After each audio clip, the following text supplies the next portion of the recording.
धनलक्ष्मीची उत्पत्ती कशी झाली, तिच्या आईवडिलांचे नाव काय आहे याबद्दल तुम्हाला माहीत आहे का? एका कथेनुसार समुद्रमंथनातून लक्ष्मी मातेचा जन्म झाला असे सांगतात, तर दुसऱ्या कथेत विष्णुप्रिया लक्ष्मीचा उल्लेख आहे. विष्णुप्रिया हिचे आईवडील आहेत, ज्यांचा समुद्रमंथनाशी कोणताही संबंध नाही. एका कथेनुसार लक्ष्मी ही भृगु ऋषी आणि त्यांची पत्नी ख्याती यांची कन्या आहे. माता लक्ष्मीचा जन्म शरद पौर्णिमेच्या दिवशी झाला. ही कन्या सर्वगुण संपन्न असल्याने हिचे नाव लक्ष्मी ठेवण्यात आले.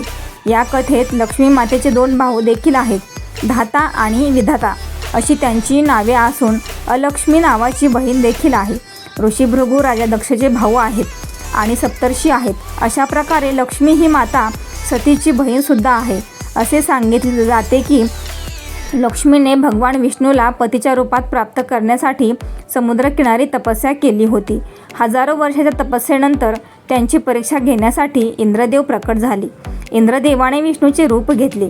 जेव्हा इंद्रदेवाने लक्ष्मीला वर मागण्यास सांगितले, तेव्हा लक्ष्मीने विष्णूच्या रूपातील इंद्राला विश्वरूपाचे दर्शन घडवण्याची विनंती केली. पण इंद्रदेव विश्वरूपाचे दर्शन घडवण्यात असमर्थ होते. त्यामुळे इंद्रदेव तेथून निघून आले. त्यानंतर भगवान विष्णू स्वतः प्रकट झाले.